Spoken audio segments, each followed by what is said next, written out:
Welcome, everyone, to the Firing the Man podcast. On today's episode, we're going to be talking with David, and we're going to be doing a follow-up on his 6-month anniversary from Firing the Man. David, welcome. Thank you. Good to be in the studio. And man, 6 months has already flown by, and it's wild. It's been a wild ride, and really excited to recap the last 6 months and talk about what I've been up to, some of the things that are going really well, some of the unanticipated consequences of firing the man, and we're going to get into it, both good and bad for sure. Absolutely. So one elephant in the room that we have to address first. You didn't go back to work for your CPA firm, right? Correct. Correct. All right. And honestly, that's continues to be one of my biggest fears, is like having to go back and working for the man, especially since I have a podcast called Firing the Man. Like, I feel like that's definitely not going on any resume if I do have to go back. But, it's good to know that things have worked out for 6 months, and all things are pointing to this being a permanent shift. Yeah, absolutely. And that fear motivate you even more, doesn't it? Oh yeah, absolutely, and but in a good way, in a good way for sure. So I think a little bit of fear is a healthy motivator. Mm-hmm. So David, what did you do after you fired the man? Yeah, so I took a 3-week sabbatical, and this has been something that once I quit, I felt a real urge to just go into the office and start grinding on my e-commerce business because I was nervous that this wouldn't work. But I reminded myself that this has been a 3-year journey. I had a plan in place. I had set aside funds, and I didn't just quit willy-nilly, right? I had a spreadsheet, and I checked off all the boxes on that spreadsheet, and so I took a sabbatical. I went down to the Florida Keys with my family, which was wonderful. Did some tarpon fishing and just hanging out with my wife and son on the beach. And this is something I would encourage everybody to do. Is when you do fire the man, even if it's a week, just give yourself some time to relax and recharge. If you've planned things out correctly, shit is not going to hit the fan while you're step away from your business. And one thing that taking that sabbatical forced me to do was to have a process in place for the team. Obviously, Ken, you helped out tremendously while I was gone, but we had standard operating procedures and a team that was pretty well trained, and so it was refreshing to know that I could take a step away from the business and things, wouldn't go to shit. Right. I definitely agree with that. Taking time off, and I'm happy you were able to take an extended period off and enjoy that time. That's kind of what we're after, right? We're after the life that we want to live, and spending that time with our family is really valuable. And then, not to boot, that sometimes this is when you come up with your best ideas. You could be out there tarpon fishing and think of something that because your mental capacity is wide open. Everything's firing. Your nerves are firing all over the place. Did you have any episodes like that? Oh, absolutely. Yeah, I have the Notes app on my phone, and that when I get away from my desk, that's when ideas really hit. And on one, Ken, that we've been talking about recently and are actually going to implement is bringing some manufacturing over to the U.S. and put a plan in place for that. And yes, I was on sabbatical, but I didn't turn my brain off completely to business, and it was nice to sit on the beach and type up some notes and ideas on my phone, and I don't know, it was really good to step away, and working for the man, typically you have like set aside PTO. And you really got to budget those, right? You got to save some for Christmas and Thanksgiving and your trip for the year with your family. And it was nice to, take a trip and not have to count days off, or, not think to myself, all right, if we spend 2 extra days in Florida, that means I can't take off the week between Christmas and New Year's. And so that was great. It was absolutely wonderful. And I came back with my batteries recharged. One thing I did in specific on my sabbatical was I read this book called Digital Minimalism, and it talks a lot about like addiction to cell phones and technology. And man, it kind of like scared me straight a little bit into, I'd watch my screen time and be like, man, I spent a lot of time on this device. And so, there was several like 3 and 4 day periods where I just turned my phone off completely. And, I let my family know, if you need to get a hold of me, call my wife. But that was wonderful. And, I don't know if I'm the only one that's experienced this, but like they're called like ghost vibrations, where you don't have your phone with you, but you feel like on your thigh where your phone usually would be, you feel like a vibration, and you like reach down to check it. And it was wild. And so, especially in the, with email and people wanting responses very quickly, as part of that mental recharge, I think, putting the laptop and the cell phone away for a couple days is really healthy. And, being 100% present with your family and friends and, people that you're talking to. Yeah, no, that's, I have had those before, and I think that's great that you're able to put the, electronics away, practice the minimalism. Yeah, that's awesome. So what has been the biggest difference in working for the man versus working for yourself? Yeah, I would say the biggest one is ownership of my time. One thing that I think people often think is if you don't work for the man, you don't really work at all. And I can say probably the number of hours I'm working per week is in line, if not maybe a little more than when I was working in corporate America.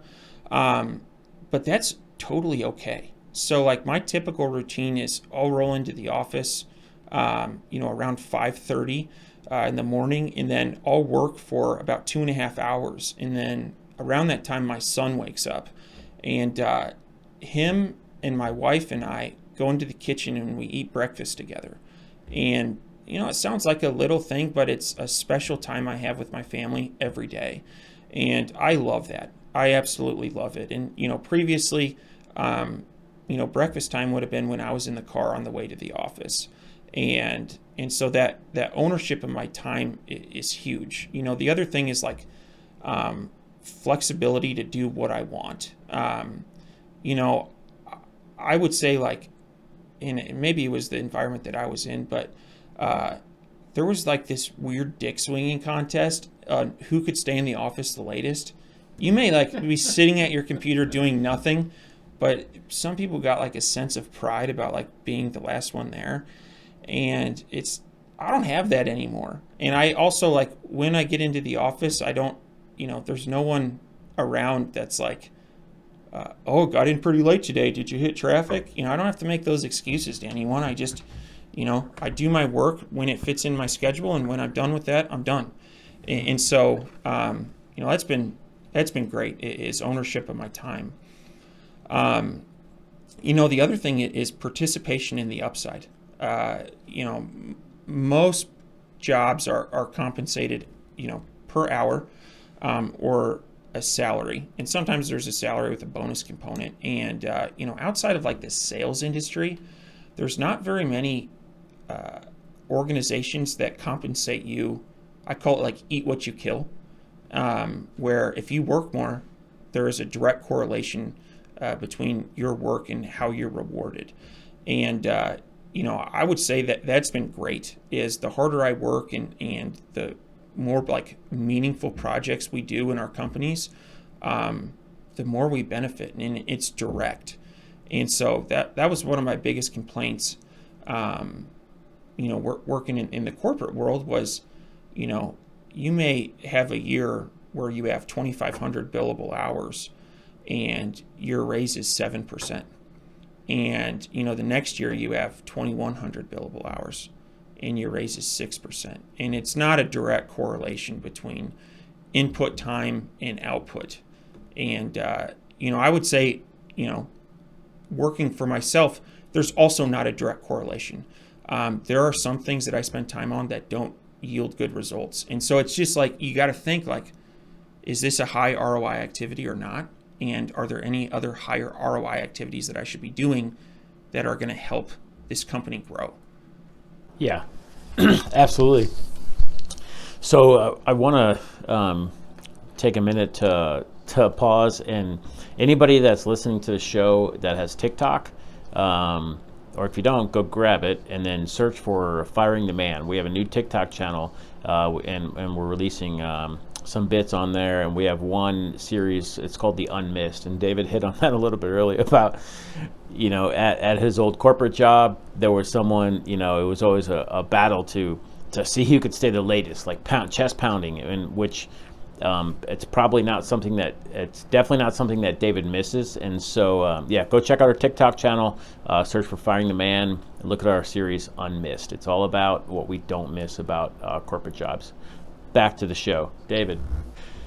So, David, whenever you're working for corporate America, you're working 8-10 hours, and then, so how has that changed from then until and working on like a side hustle? Yeah, so I would say this has allowed me to be all in on what I'm doing in e-commerce. And, previously I would only have like 2 to 3 hours a day. And then I would have to go in and work my corporate job. And so, there was a number of projects that I wanted to get accomplished, but that simply just took too long to implement. And so, I had a laundry list, I still do, of projects that I want to complete. But it's, it makes such a difference when you've got, 8 to 10 hours to focus on your own projects, and they're not necessarily like an afterthought or things that you're trying to squeeze into your schedule. And so, one huge piece of that is being available during business hours. Typically between like 8 and 5 o'clock, I was busy. And so if I did like call a supplier, I'd do it over my lunch break. Or, I'd see if they'd be available for a call after 5 p.m. or before 8 a.m. And it has just been so nice, for instance, like banking and like establishing a line of credit. It was nearly impossible to do that when you were working during normal business hours.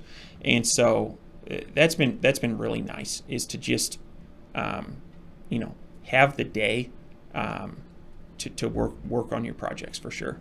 Yeah, absolutely. I can remember whenever I was going into the office working for a corporation, I would get a conference room every day and have that in there to make my calls, and then eat and make business calls at the same time, trying to squeeze it all in there. So yeah, definitely don't miss that.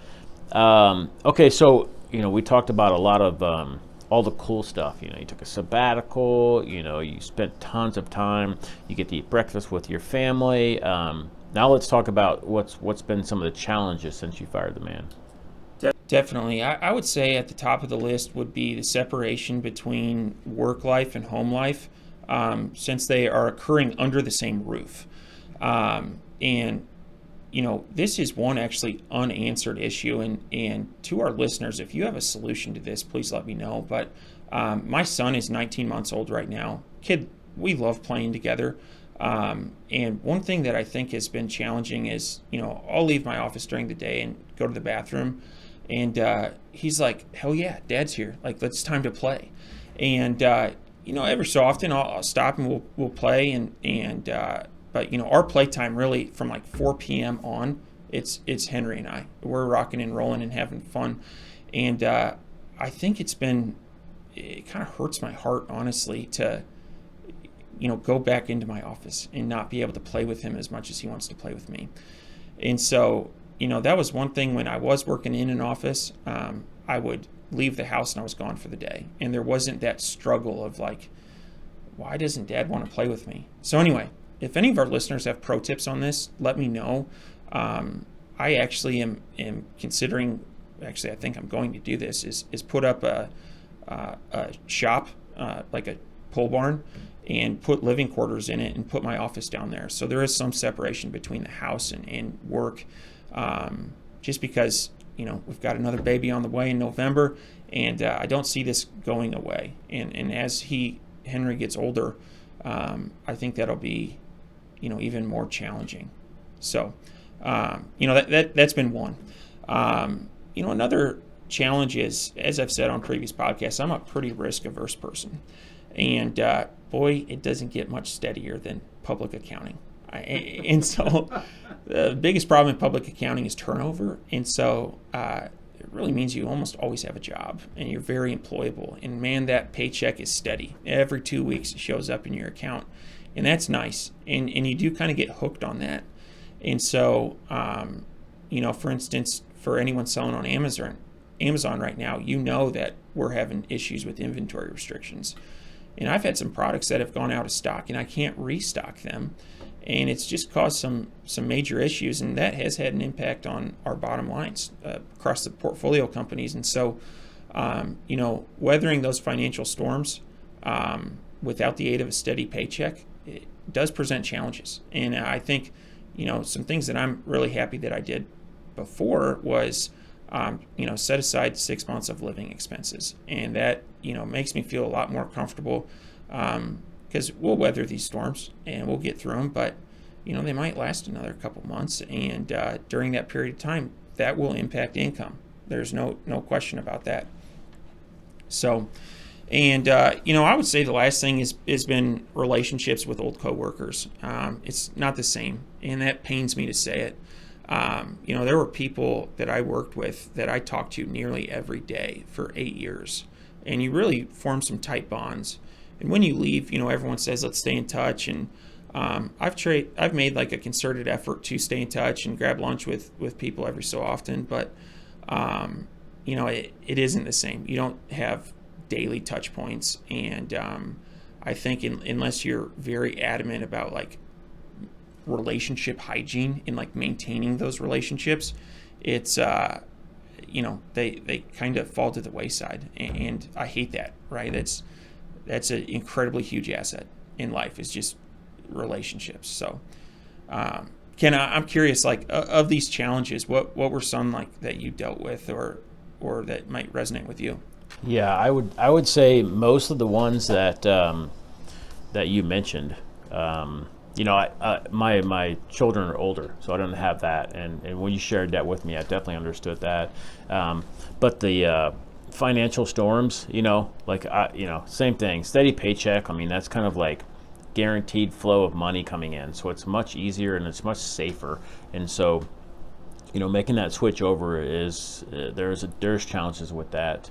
But the same thing with the relationships, right? Like sometimes you take that for granted, like, because you're just going through the motions and you have, Joe at work or Sally or whatever that, you're chatting with all the time. And then those kind of evaporate, right? And go away unless you're, like you said, kind of keeping up with them. So I would say, yeah, a lot of the same.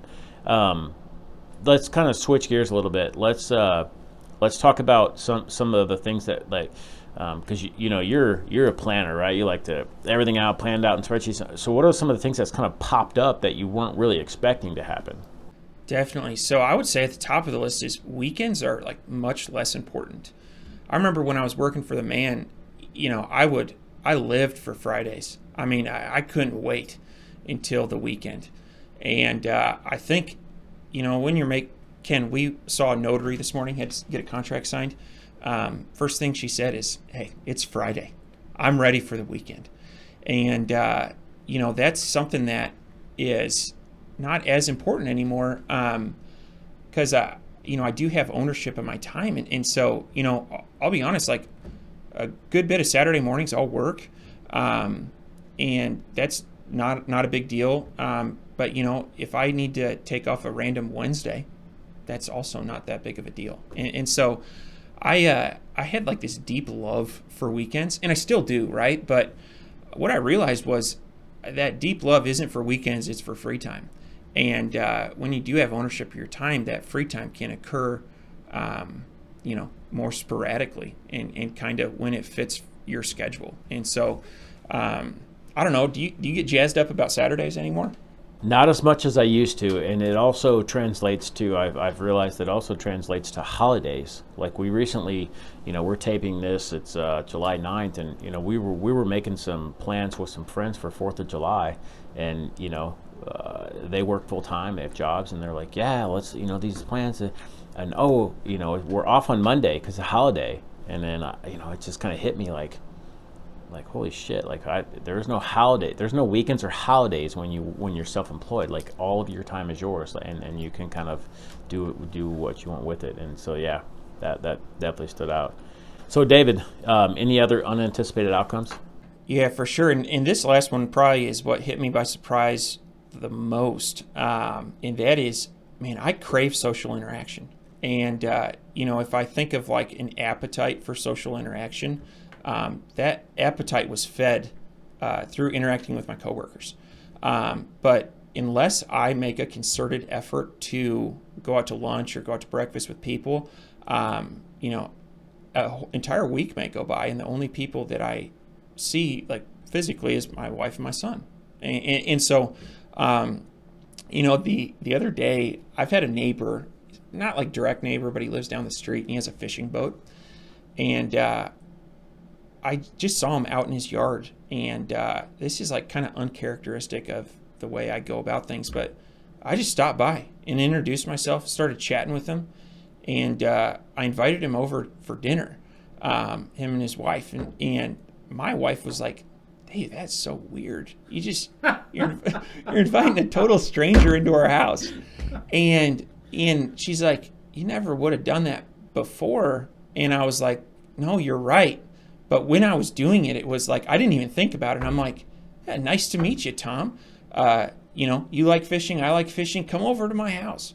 And so I don't know. It's been good. And so, one thing I have been doing is trying to get lunch or breakfast or just meet up with people at least once a week, and kind of fill that socialization like appetite.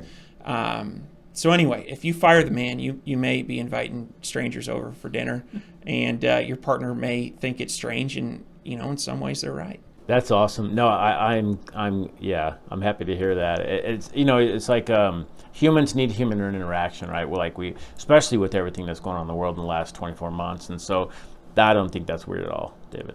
But maybe your wife does. But humans need humans, and you're kind of going through this process of kind of adapting to your new environment, and that's one of the ways you're doing that. So it's pretty cool. David, thanks for sharing your 6-month anniversary to all the listeners out there. We hope this is helpful. If you have any questions, hit us up. Go to the website, firingtheman.com. Click on the mic and drop us a note, questions, whatever. We're here for you. All right. We'll see everyone next week.